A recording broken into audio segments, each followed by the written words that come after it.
शिक्षायाः द्वितीय पाठे भवतां सर्वेषां स्वागतम् अस्ति। अत्र वयं व्यञ्जनसन्धिं जानन्तः स्मः। व्यञ्जनसन्धेः अन्तर्गतरूपेण वयम् अद्य अनुस्वारसन्धिविषये ज्ञास्यामः। अनुस्वारः यः अस्ति तस्य विषये वयं सर्वे जानीमः। अनुस्वारः एवं लिख्यते, वयं सर्वे अपि एवं लिखामः। यत्र एतादृशी स्थितिः भवति तस्य सन्धेः नाम एव अनुस्वारसन्धिः। वस्तुतः प्रवेशपाठ्यक्रमे वयं लेखननियमानां विषये वयं ज्ञातवन्तः स्मः। तस्मिन् सन्दर्भे एतस्य अंशस्य चर्चा अपि आसीत्। अद्य वयं तस्य एव नियमरूपेण व्यञ्जनसन्धेः नियमरूपेण वयम् एतं पठिष्यामः। यथा पूर्ववर्णः भवति, परवर्णः भवति, तदनन्तरं कस्यचित् स्थाने आदेशः भवति, नाम परिवर्तनं भवति इति सन्धेः नियमः अस्ति इति वयं जानीमः एव। अत्र एतस्मिन् सन्धौ पूर्ववर्णे मकारः आवश्यकः, किन्तु एषः मकारः पदान्तः आवश्यकः। पदान्तः इत्यस्य तात्पर्यमस्ति यत् संस्कृतशब्दस्य अन्ते यदि मकारः अस्ति, तदनन्तरं यदि यः कोऽपि व्यञ्जनवर्णः अस्ति, तर्हि एतस्य मकारस्य स्थाने अनुस्वारः लेखनीयः। यथा अत्र कृष्णम् इति, अत्र कृष्णम् इति एकं पदं, संस्कृतशब्दः, वयम् एवमेव लिखामः। कृष्णं यः अन्ते अत्र यः मकारः अस्ति, अत्र एतस्य शब्दस्य संस्कृतशब्दस्य अन्ते एवं मकारः अस्ति इति चिन्त्यतां। न, एषः पदान्तः मकारः, अतः एतस्य स्थाने मकारः न, अनुस्वारः लेखनीयः। किमर्थं लेखनीयः? यतः अग्रे व्यञ्जनवर्णः अस्ति। यदि एतादृशी स्थितिः भवति, पदान्तस्य मकारस्य अनन्तरं व्यञ्जनवर्णः अस्ति, तर्हि पूर्वतन मकारस्य स्थाने अनुस्वारः लेखनीयः। कृष्णं वन्दे एवं लिखामः, लिखितुं शक्नुमः। अग्रिमे उदाहरणे अत्र वयं पश्यामः। अत्र एकं वाक्यमस्ति, अहं प्रातः देवं नमस्करोमि।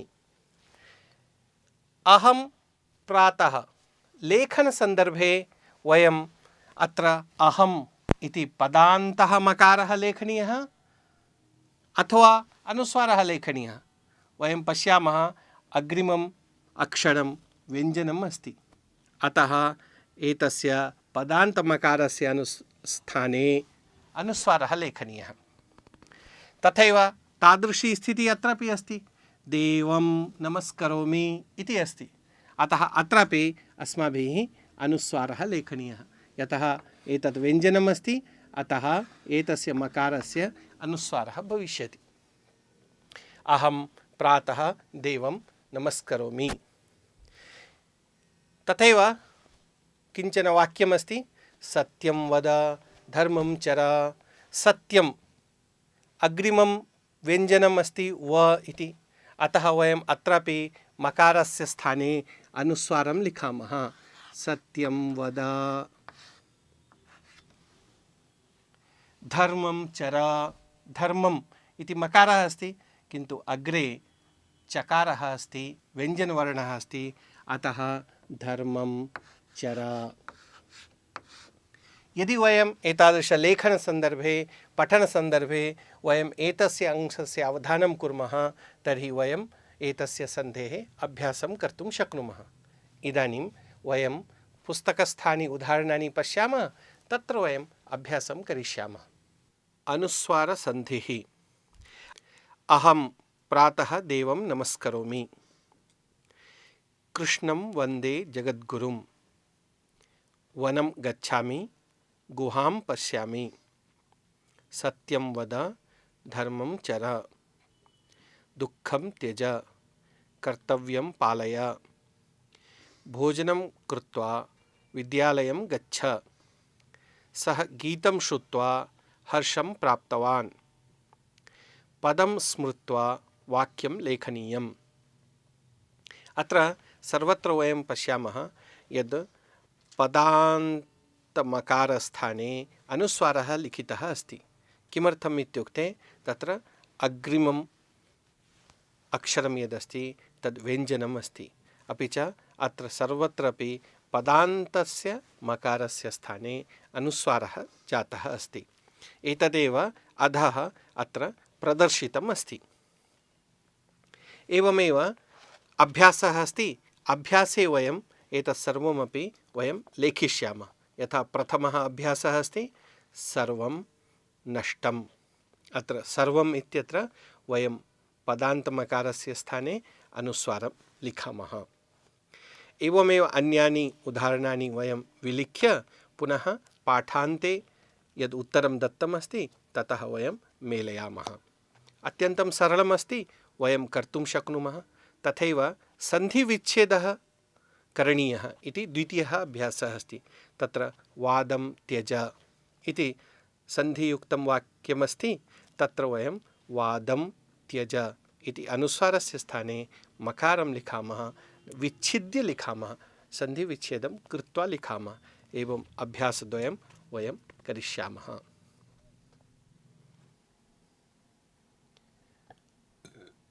अग्रिमः सन्धिः अस्ति जस्त्वसन्धिः। अत्र जश् इति अस्ति। जश् इत्यस्य तात्पर्यमस्ति एतस्मिन् सन्धौ तत्र जश् भवति इत्युक्ते तृतीयः वर्णः भवति। वर्गीयव्यञ्जनानि सन्ति क ख ग घ ङ, क ख ग घ ङ, च छ ज झ ञ, ट ठ ड ढ न, त थ द ध न, प फ ब भ म। अत्र यः तृतीयवर्णः अस्ति एषः भागः ग ज ड द ब, एतत् भवति इत्युक्ते गकारः भवति अथवा जकारः भवति अथवा डकारः भवति अथवा दकारः भवति अथवा बकारः भवति। एतस्य एव नाम अस्ति जश् भवति इत्युक्ते जस्तु सन्धेः एतत् तात्पर्यम् अस्ति। अत्र पूर्ववर्णः परवर्णः पुनः आदेशः नाम परिवर्तितः वर्णः अपि भवति। यदि पूर्ववर्णे वर्गीयव्यञ्जनम् अस्ति किन्तु वर्गीयव्यञ्जने पञ्चम अक्षरं विहाय, पञ्चमम् अक्षरं यदस्ति तद् विहाय ङ ञ न न म, एतानि अक्षराणि विहाय यदि पूर्ववर्णे वर्गीयव्यञ्जनानि सन्ति तदनन्तरं यदि स्वरः अस्ति अथवा मृदुव्यञ्जनानि सन्ति तर्हि तृतीयवर्णः भवति। मृदुव्यञ्जनानि इत्यस्य तात्पर्यं किम् अस्ति इति वयम् अत्र अवगच्छामः। वर्गीयव्यञ्जनानि सन्ति अत्र क ख ग घ ङ, एतानि 25 वर्णाः ये सन्ति तानि वर्गीयव्यञ्जनानि। अत्र एतस्य भागद्वयं कुर्मः। प्रथमम् अक्षरं द्वितीयम् अक्षरम् इत्येतेषां कश्चन गणः, तेन सह स श स। यः गणः अस्ति एतस्य गणस्य नाम कर्कषव्यञ्जनानि इति चिन्तयामः। अवशिष्टानि यानि सर्वाणि सन्ति तानि मृदुव्यञ्जनानि इत्युक्ते तृतीयं चतुर्थं पञ्चमं य व र ल ह, एतानि सर्वाणि अपि मृदुव्यञ्जनानि। तर्हि प्रथमं द्वितीयं स श स कर्कशव्यञ्जनानि, अन्यानि सर्वाणि अपि मृदुव्यञ्जनानि इति वयं स्मरेम। प्रथमं द्वितीयं स श स इति विहाय अन्यानि सर्वाणि अपि मृदुव्यञ्जनानि। तर्हि अत्र वयम् आगच्छामः, यदि पूर्ववर्णे वर्गीयव्यञ्जनानि सन्ति, पञ्चमं वर्णं विहाय पदान्तः भवेत्। वर्गीयव्यञ्जनं पदान्तं भवेत्, इत्युक्ते संस्कृतशब्दस्य अन्ते भवेत्। तदनन्तरं यदि स्वरः अस्ति अथवा मृदुव्यञ्जनम् अस्ति, तर्हि वर्गीयव्यञ्जनस्य स्थाने तृतीयवर्णस्य आदेशः भवति। यथा अत्र प्राक्, एतत्तु पदं, संस्कृतपदं, पदान्तस्य अन्ते एतत् वर्गीयव्यञ्जनम् अस्ति। तदनन्तरं स्वरः अस्ति, एकारः। तर्हि अत्र एतस्य वर्गीयव्यञ्जनस्य स्थाने ग इति तृतीयवर्णः भवति, इत्युक्ते जस्तो भवति। कस्यापि वर्गीयव्यञ्जनस्य तृतीयवर्णः जस्त्व इति उच्यते। अतः अत्र ग इति भवति। पुनः ग ए इति संयोजनेन प्रागेव, प्राक् एव प्रागेव। एवमेव अच् इति अस्ति। अत्र एषः अपि पदान्तः अस्ति, अन्ते चकारः अस्ति, वर्गीयव्यञ्जनम् अस्ति। तदनन्तरं स्वरः अस्ति, अतः एतस्य चकारस्य स्थाने जकारः इति, चकारस्य च वर्गस्य तृतीयवर्णः जकारः इति जातः। अत्र एषः जकारः। पुनः जकारस्य अकारस्य अत्र संयोगः जातः, अजन्तः इति रूपं जातम्। अतः प्रागेव अजन्तः इति जस्त्वसन्धेः उदाहरणम्।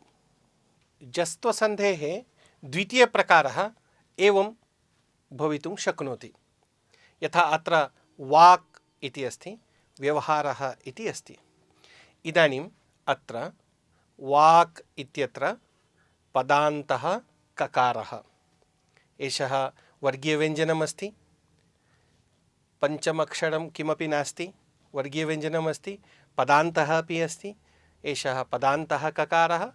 तदनन्तरं वकारः इति अस्ति। अत्र पश्यामः वयं मृदुव्यञ्जनेषु अत्र एषः वकारः आगच्छति। एवं स्थितौ अत्र ककारस्य स्थाने तृतीयवर्णः गकारः इति भवति।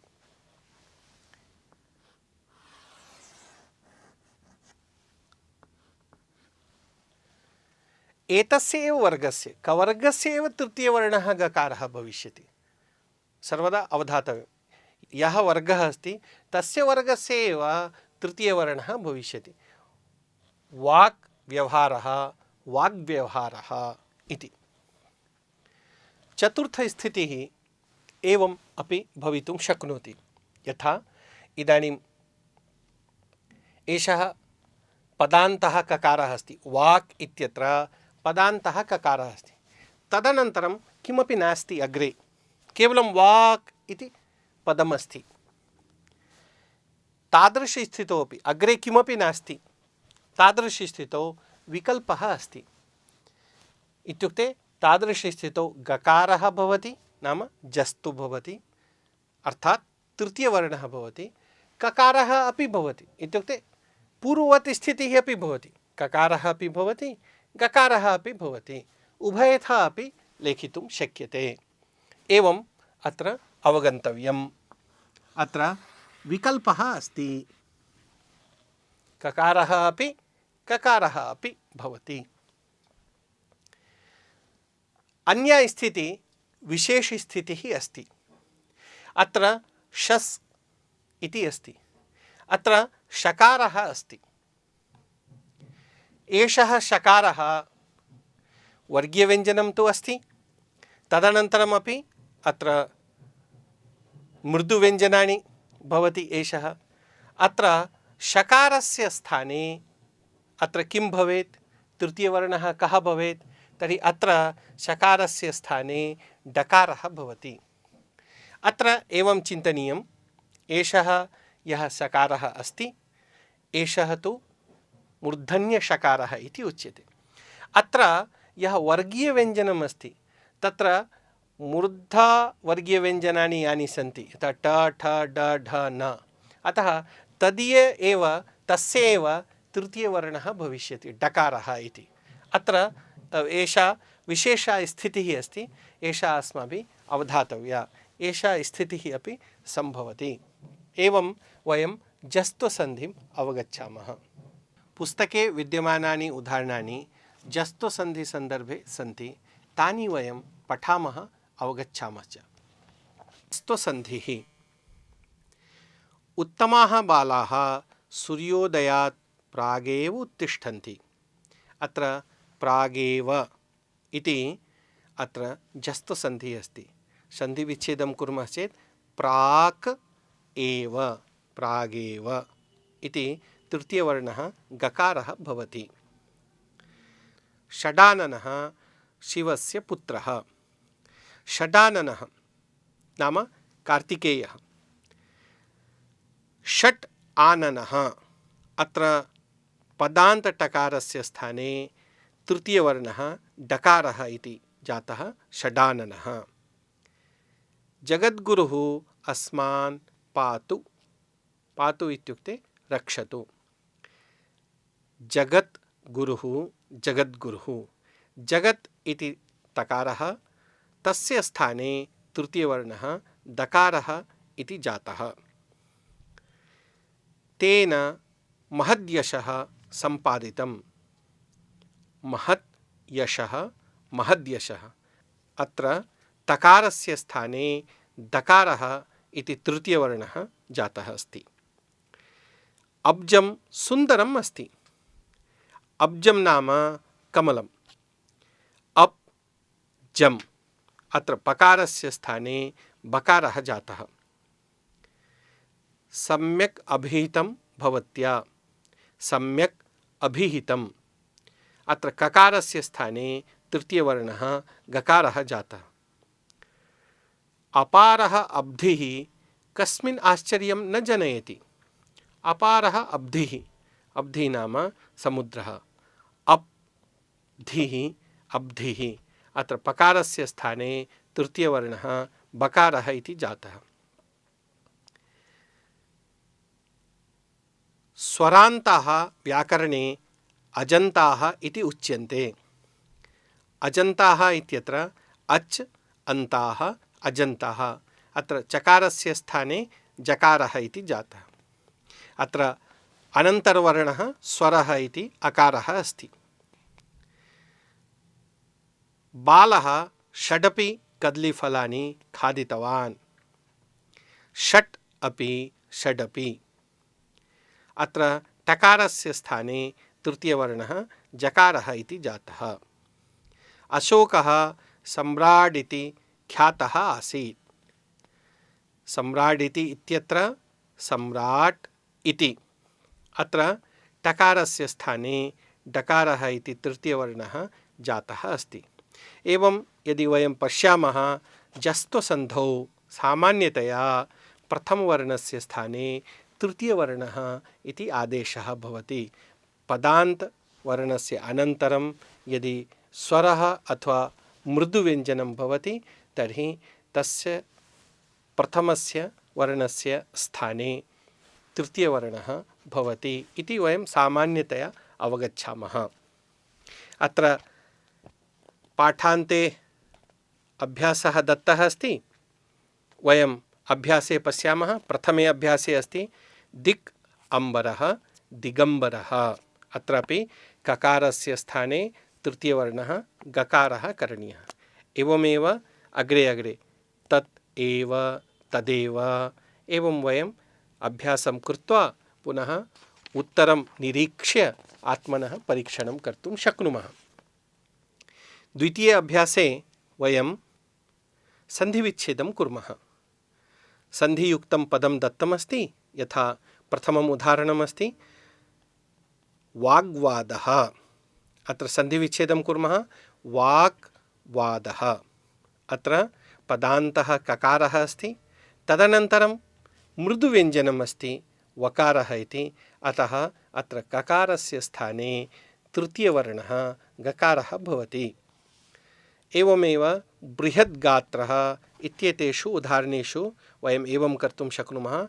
बृहद्गात्रः, बृहद्गात्रः प्रथमवर्णः तकारः अस्ति, तदनन्तरं मृदुव्यञ्जनं गकारः अस्ति, अतः प्रथमवर्णस्य स्थाने तृतीयवर्णं दकारः इति भविष्यति।